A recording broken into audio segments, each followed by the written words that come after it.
बिस्मिल्लाहिर्रहमानिर्रहीम। अस्सलाम वालेकुम स्टूडेंट्स। अब हम क्वेश्चन नंबर 6 डिस्कस करेंगे कॉस्ट एंड मैनेजमेंट अकाउंटिंग के मॉक का। क्वेश्चन नंबर 6 है, इसकी रिक्वायरमेंट पढ़ लेते हैं। ये है वेरिएंसेस का क्वेश्चन लग रहा है। रिक्वायरमेंट ए में कह रहा है कि relevant sales materials including mix and yield labour and variable overhead variances for the month of November 2021। मतलब उसने हमारे से वेरिएंसेस पूछ लिए 11 मार्क्स के। फिर वो कह रहा है ऑपरेटिंग स्टेटमेंट बनानी है, reconciling budgeted contribution to actual contribution. तो हमारे पास उसने एक रिकंसिलिएशन पूछ लिया। और सी पार्ट में हम बाद में पढ़ते हैं कि वो क्या मांग रहा है। उसके अंदर एक रिपोर्ट बनाने के लिए कह रहा है, तो हो सकता है ये एक थ्योरी का पार्ट हो, लिखने के लिए हमें आया हो 5 नंबर के लिए। ठीक है, तो आए हम क्वेश्चन को पढ़ते हैं, देखते हैं इस क्वेश्चन के अंदर क्या है। तो super cakes limited manufactures high quality cakes sale across Pakistan for family and social events with intricate decoration provided by skilled cake decorators, although customized in terms of final design. Each cake is the same size and essentially the same ingredients with only very minor differences in flavor decoration. Each cake is sold as soon as it is produced. तो इसका मतलब यहाँ से हमें पता लगा है कि कोई क्लोजिंग स्टॉक नहीं है। यहाँ पे उसने केक्स की कहानी बताने की उसने हमें कोशिश की है। There is no opening and closing inventories, आगे उसने हमें वो कर दिया कि ओपनिंग क्लोजिंग इन्वेंट्रीज नहीं है। एंड वर्किंग प्रोसेस, मतलब कि ना ही हमारे पास फिनिश गुड की इन्वेंट्रीज है और ना ही हमारे पास वर्किंग प्रोसेस की इन्वेंट्रीज है। As the manufacturing process for each cake is quick, the company operates at a standard marginal costing system. अब उसने हमें बता दिया कि स्टैंडर्ड मार्जिनल कॉस्टिंग सिस्टम पे वो ऑपरेट कर रही है। Standard card for each cake unit is as follows. ठीक है, अब हमारे पास एक कार्ड का जो स्टैंडर्ड लेवल, एक केक का जो हमारे पास स्टैंडर्ड डाटा है वो उसने नीचे हमें गिवन किया हुआ है। Flour and sugar, egg and butter and filling and decoration, ये हमारे पास एज्यूम हमें लग रहा है कि रॉ मटेरियल का डाटा उसने गिवन किया हुआ है। तो यहाँ से हमें 0.25 kg, एक यूनिट को 0.25 kg लगते हैं और उसका 1 kg का रेट 152 है। एग एंड बटर का 0.1 kg एक यूनिट को लगता है और 400 पर केजी उसका रेट है। फिलिंग एंड डेकोरेशन का 0.15 kg है और 280 kg उसका रेट है। और ये हमारे पास रुपीस पर यूनिट जो है, हमारे पास एक यूनिट का खर्चा हमारे पास गिवन है। टोटल डायरेक्ट मटेरियल कॉस्ट उसने हमें गिवन कर दिया। डायरेक्ट लेबर का हमें 2 आवर्स पर यूनिट गिवन है और 480 पर आवर रेट गिवन है। इसी तरह वेरिएबल ओवरहेड्स के 2 आवर्स और 30 पर आवर के हिसाब से हमारे पास गिवन है। स्टैंडर्ड वेरिएबल कॉस्ट हमारे पास गिवन है और स्टैंडर्ड कंट्रीब्यूशन उसने हमें गिवन कर दिया। सेलिंग प्राइस भी उसने हमें बता दिया कि एक केक जो है वो 2000 रुपीज़ का हम सेल कर रहे होते हैं। तो हमें उसने काफ़ी सारा डाटा दे दिया। The budgeted output for the month of November is 5100 cakes, मतलब कि हमें यहाँ पे उसने बजटेड प्रोडक्शन बता दी। ठीक है, actual results for the November were as follows. अब यहाँ से हमारे पास एक्चुअल डाटा है। ठीक है, वो शुरू हो रहा है। Production of 4850 cakes were sold for 968250। मतलब यहाँ पे हमारे पास जो एक्चुअल प्रोडक्शन है वो 4850 और एक्चुअल प्रोडक्शन ही सोल्ड है। जिस तरह कि हमें ऊपर पता है कि ना ही हमारे पास फिनिश गुड्स का स्टॉक है और ना ही हमारे पास वर्किंग प्रोसेस का स्टॉक है। तो एक्चुअल प्रोडक्शन ही हमारे पास एक्चुअल क्वांटिटी सोल्ड होगी। ठीक है, ना ही फिनिश गुड्स का स्टॉक है ना ही वर्किंग प्रोसेस का स्टॉक है। तो स्टॉक्स का कोई जिक्र नहीं है इस क्वेश्चन के अंदर। आगे चलते हैं। Materials purchased for the production of cake in November amounted to 250 kg at a total cost of ये। तो हमारे पास उसने परचेज बता दी, मटेरियल की जो परचेज है। ये एक्चुअल डाटा फॉर प्रोडक्शन, तो हमारे पास ये एक्चुअल क्वांटिटी परचेज है। ठीक है, उसने बता दिया। ये फ्लोर एंड शुगर और एग और बटर और फिलिंग और डेकोरेशन की जो जो परचेजेस उसने की हैं केजीज में, और ये उनकी कॉस्ट बता दी उसने हमें। ये एक्चुअल हमारे पास गिवन है।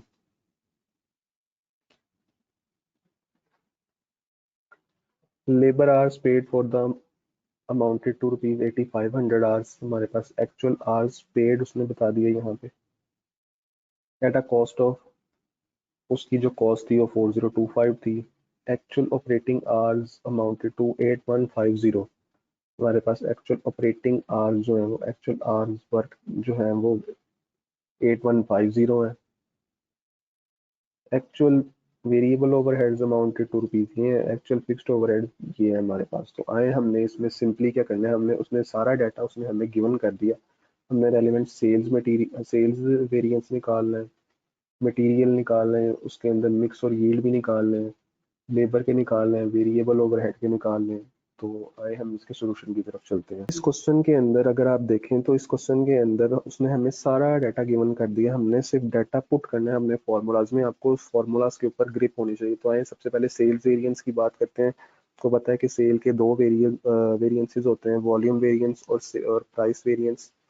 तो उसका फॉर्मूला है budgeted quantity sold minus actual quantity sold multiply by standard contribution per unit. तो बजटेड क्वांटिटी सोल्ड हमें क्वेश्चन के अंदर गिवन थी, budgeted quantity sold, budgeted production ही बजटेड क्वांटिटी सोल्ड है क्योंकि स्टॉक्स नहीं है। तो 5100 ये था, और एक्चुअल क्वांटिटी सोल्ड हमारे पास 4850 था। स्टैंडर्ड कंट्रीब्यूशन पर यूनिट भी उसने हमें गिवन कर दिया, स्टैंडर्ड कंट्रीब्यूशन पर यूनिट 860 हमें गिवन है। तो यहाँ से हमने सिंपली निकाल लिया उसकी। सिमिलरली हम प्राइस वेरिएंस की बात करते हैं, तो standard rate minus actual rate multiply by actual quantity sold. तो हमारे पास स्टैंडर्ड सेल का रेट क्या था, वो था हमारे पास 2000 क्वेश्चन के अंदर गिवन था। उसके बाद हमारे पास एक्चुअल रेट जो था, एक्चुअल क्वांटिटी सोल्ड हमारे पास 962850 डिवाइडेड बाय हमारे पास जो हमने एक्चुअल क्वांटिटी सोल्ड किया, उससे हमारे पास रेट आ जाएगा, और एक्चुअल क्वांटिटी सोल्ड हमारे पास ये सारा कुछ इस डाटा के अंदर। इस क्वेश्चन, ये वाला क्वेश्चन एक कंपैरेटिवली आसान क्वेश्चन था। इसके अंदर हमारे पास सारी चीज़ें गिवन थी, लेकिन हम फिगर्स को एक दफ़ा देख लेते हैं। मटेरियल वेरिएंसेस के अंदर प्राइस और यूजेज वेरिएंस, आपको पता है फॉर्मूला लगाना है, simple standard rate minus actual rate multiply actual quantity use. तो क्योंकि हमारे पास तीन मटेरियल गिवन थे, तो हम तीनों का जो है वो अलग-अलग से कैलकुलेट कर लेंगे। प्राइस वेरिएंस 152 जो है हमारे पास स्टैंडर्ड रेट था, 400 हमारे पास स्टैंडर्ड रेट था, और 280 हमारे पास स्टैंडर्ड रेट था स्टैंडर्ड डाटा से। और एक्चुअल रेट जो है हमारे पास वो गिवन था हमारे एक्चुअल डाटा के अंदर 174,183 हमारे पास खर्चा था। और जो एक्चुअल क्वांटिटी हमने परचेज किया है, एक्चुअल क्वांटिटी वो हमारे पास गिवन थी। सिमिलरली ये भी एक्चुअल डाटा था, ये भी एक्चुअल डाटा से हमारे पास आया। तो इस क्वेश्चन के अंदर सारा कुछ जो है वो हमें गिवन था, हमने सिर्फ कुछ फिगर्स को उठा के प्लेस करना था फॉर्मूलाज के अंदर। सिमिलरली यूजेज वेरिएंस के अंदर स्टैंडर्ड क्वांटिटी यूज तीन जो है वो निकल रहे हैं हमारे पास, तीन वेरिएंसेस है, standard quantity use minus actual quantity use multiply by standard rate. तो हमारे पास एक्चुअल प्रोडक्शन थी 4850, और 0.251 unit should take how many kgs, 0.25 थे, 0.1 था, और 0.15 था, ठीक है। माइनस हमारे पास जो एक्चुअल क्वांटिटी यूज है वो हमने फिर से निकाल ली, और स्टैंडर्ड रेट जो है वो हमारे पास गिवन था। तो सारा कुछ जो है वो इस क्वेश्चन के अंदर गिवन था हमारे पास। मिक्स एंड यील्ड वेरिएंस के अंदर आपको पता है कि सर वाला जो मेथड है, कि उसके अंदर हम टेबल बना लेते हैं, तो उस टेबल से हमें काफ़ी आसानी हो जाती है। तो आपको पता है कि पहला कॉलम है standard quantity use in standard mix और एक्चुअल प्रोडक्शन, दूसरा है, और बल्कि पहले तीसरा है actual quantity use in actual mix और एक्चुअल प्रोडक्शन, ठीक है। जब स्टैंडर्ड और एक्चुअल आपने लिख लिए तो आपके पास फिर हम क्या कहते हैं कि actual quantity used in standard mix और एक्चुअल प्रोडक्शन। ये जब तीन टेबल के हम कॉलम्स बना लेते हैं, तो यहाँ से हम इस पोजीशन में होते हैं कि हम मिक्स वेरिएंस और यील्ड वेरिएंस हम निकाल सकते हैं। तो है हम अगर अब हम सबसे पहला कॉलम बनाए तो standard quantity used for actual production, actual production क्या थी, 4850 थी, और a one unit should take how many units, ये भी हमारे पास स्टैंडर्ड क्वांटिटी से गिवन, स्टैंडर्ड डाटा से गिवन थे, वो हमने इससे मल्टीप्लाई करके निकाल लिए, ठीक है। उसके बाद हम थर्ड कॉलम की तरफ आते हैं, तो third column actual quantity used in actual mix, तो वो भी हमारे पास एक्चुअल डाटा से गिवन है 1100, 485 और 715। जो जो हमारे पास इसका टोटल आ जाएगा वो टोटल ही हम थर्ड कॉलम का टोटल सेकंड कॉलम के टोटल में लिख देंगे, और जो भी इसकी फिगर आएगी उसको हम अपने स्टैंडर्ड मिक्स से मल्टीप्लाई करेंगे। तो स्टैंडर्ड मिक्स हमारे पास इस क्वेश्चन के अंदर स्टैंडर्ड डाटा से गिवन मिलेगा 0.25, 0.1 और 0.15। अगर आप इसको कैलकुलेट करेंगे तो 0.5 kgs बनेंगे, ऐड करेंगे तो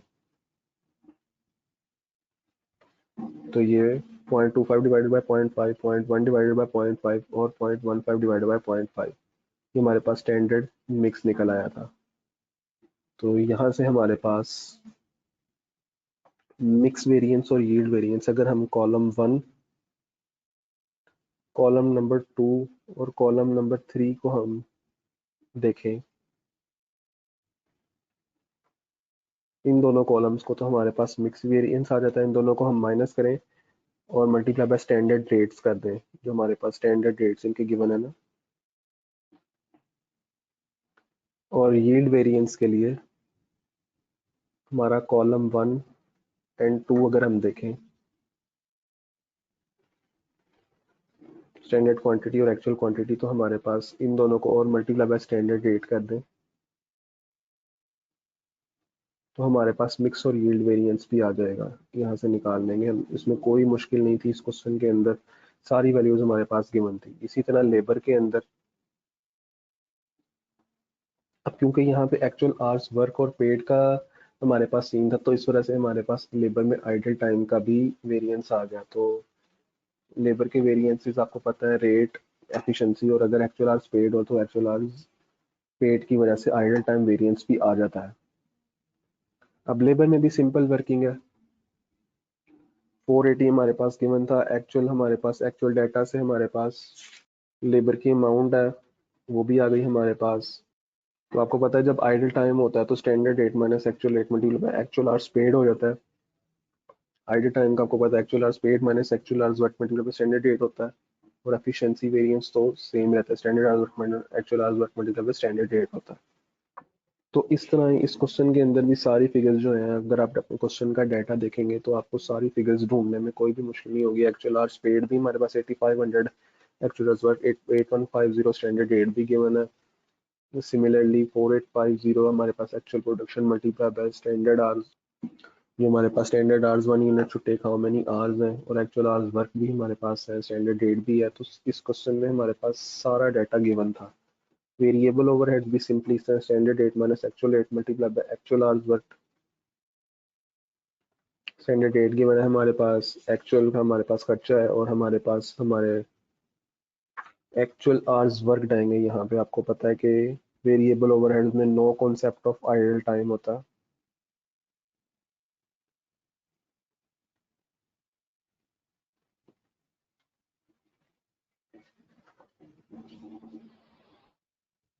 तो सिमिलरली आपके पास वेरिएंस का जो वेरिएबल ओवरहेड का एफिशिएंसी वेरिएंस है वो भी निकल आएगा बहुत आसानी से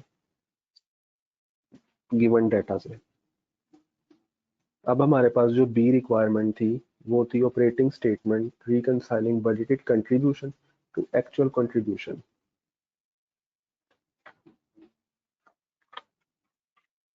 तो आपको पता है कि मार्जिनल कॉस्टिंग के सिस्टम में अगर हम हों तो फिक्स कॉस्ट जो है वो नहीं इस्तेमाल हो रही होती। तो बजटेड कंट्रीब्यूशन किस तरह निकली, आपको पता है कि बजटेड कंट्रीब्यूशन किस तरह निकली, आपको पता है budgeted production multiply bye budgeted contribution per unit. तो हमारे पास बजटेड प्रोडक्शन गिवन थी 5100, और बजटेड कंट्रीब्यूशन पर यूनिट भी क्वेश्चन के अंदर गिवन थी 860, हमने निकाल ली। और एक्चुअल कंट्रीब्यूशन आपको पता है, एक्चुअल डाटा गिवन है। कंट्रीब्यूशन क्या होती है, सेल्स में से हम टोटल वेरिएबल कॉस्ट माइनस करते हैं। तो इस क्वेश्चन के अंदर हमारे पास सेल्स गिवन थी 962,8500, माइनस हमारे पास सेल्स थी। उसके बाद वेरिएबल कॉस्ट में आपको पता है क्या क्या आ जाता है, मटेरियल। मटेरियल को अगर हम प्लस करें ना, तो अगर हम क्वेश्चन में अंदर जाएं तो मटेरियल, एक्चुअल मटेरियल, इन तीनों फिगर्स को अगर हम प्लस कर लें तो हमारे पास आता है 200। तो ये हमारे पास एक्चुअल मटेरियल की कॉस्ट आ जाएगी, जिसको हम इधर लिख लेंगे। और हमारे पास जो वेरिएबल ओवरहेड्स हैं वो गिवन है, उसका खर्चा 2.5 लाख, वो हमारे पास ये आ जाएगा। सेल में से टोटल वेरिएबल कॉस्ट माइनस करेंगे तो एक्चुअल कंट्रीब्यूशन निकल आएगी। अब इन दोनों को हमने जब रिकंसाइल करना है तो हमारे पास जितने भी हमने वेरिएंसेस निकाले हैं, सेल का वेरिएंस है, उसके अंदर प्राइस और वॉल्यूम का वेरिएंस है, मटेरियल का वेरिएंस है, मटेरियल का मिक्स वेरिएंस है, यील्ड वेरिएंस है, उसमें तीनों जो आ जाएंगे हमारे पास, लेबर का वेरिएंस है और वेरिएबल ओवरहेड का वेरिएंस है। बस इसके अंदर ये है कि आपको पता है कि कंट्रीब्यूशन जो है वो एक प्रॉफिट टाइप चीज़ है, तो एडवर्स वेरिएंसेस जो हैं वो तो जैसा आपको पता है कि कंट्रीब्यूशन जो है वो एक प्रॉफिट टाइप चीज़ है, तो एडवर्स जो वेरिएंसेस हैं वो लेस होते हुए नज़र आ रहे हैं आपको, और जो फेवरेबल वेरिएंसेस हैं वो ऐड हो रहे हैं। आपको अच्छा लग रहा है, प्रॉफिट बढ़ रहा है आपका, तो वो ऐड हो रहे हैं, और ख़र्चा हो रहा है, मतलब आपकी कंट्रीब्यूशन माइनस हो रही है तो वो माइनस हो रहे हैं। ठीक है, तो ये एक तरह से प्रॉफिट वाली ही फिगर, जिससे हम प्रॉफिट वाली रिकन्सिलेशन बनाते थे, उसी तरह हम इसको करेंगे, इस रिकन्सिलिएशन की वर्किंग करेंगे। अब आते हैं इसके पार्ट नंबर सी में, जो कि कह रहा है कि prepare a report which explain the impact of November 2021 operating statement to Board of Super Cakes Limited and actions the board should consider। मतलब जो भी हमने एक रिकन्सिलिएशन बनाई है उसकी बिना पे जो एक हमने रिपोर्ट तरतीब करके देनी है, और उसके बिहाव पे जो है ना वो एक्शन जो लिए जाए। तो ये एक थ्योरी का क्वेश्चन है, 5 नंबर के लिए उसने पूछा है। अब हम आते हैं इसके पॉइंट नंबर सी पे, जो रिक्वायरमेंट सी है, तो वो बता रहा है कि बजटेड और एक्चुअल कंट्रीब्यूशन के अंदर जो डिफरेंसेस हैं वो उसने बताया है।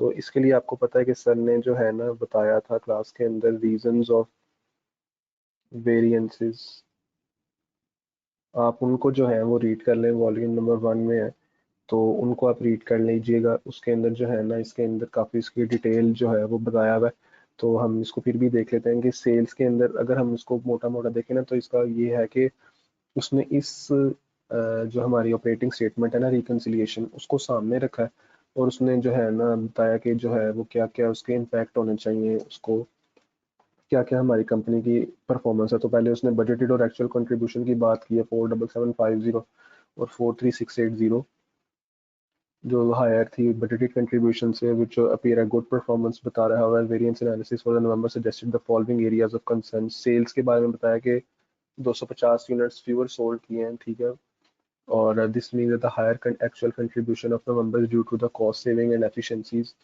ठीक है, विच में नॉट बी सस्टेनेबल। उसने बताया कि उसकी सेल प्राइस को बढ़ना चाहिए था। Reason for lower sale should be identified and determine. उसने पूरी एक रिपोर्ट आप देखें वो बता रहे हैं, तो एक थ्योरी का क्वेश्चन है, 5 नंबर के लिए आया हुआ है, तो अगर आपको लिखना पड़े तो आप वो रीजन ऑफ वेरिएंसेस वॉल्यूम 1 में जो है ना आप उसको रेफर कर सकते हैं।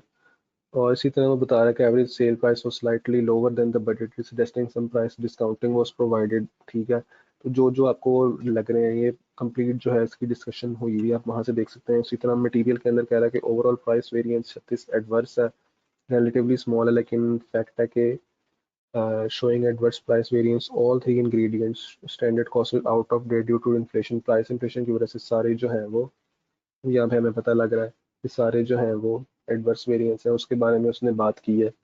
Mix variance higher than expected है, additional cost of more expensive cake, this is offset by lower usages of flour, और वो change in mix could result in quality issues, high overall cost use in manufacturing. तो आप इसको एक दफ़ा go through करेंगे, आप रीड करेंगे, तो आपको काफ़ी कुछ जो है ना वो समझ लग जाएगा। इसी तरह उसने लेबर की बात की है, जो जो वेरिएंसेस आए हैं ना वहाँ पे जो है आप उसको उसको देख रहे हैं, उसको पढ़ेंगे, तो आपको इजीली ये समझ आ जाएगा, ये आसान वर्डिंग के अंदर लिखा हुआ है।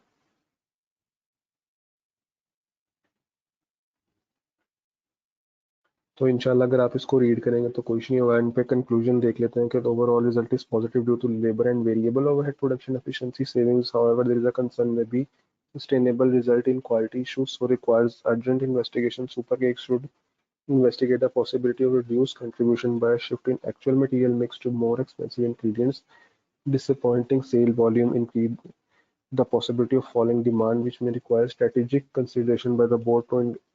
तो आपने एक एंड पे इनको कंक्लूजन दे देना कि जो आपको समझ आता है, तो ये रीजंस ऑफ वेरिएंसेस का जो टॉपिक है ना आप उसको रेफर कीजिएगा। तो यहाँ पे इस क्वेश्चन की जो है ना वो डिस्कशन खत्म होती है।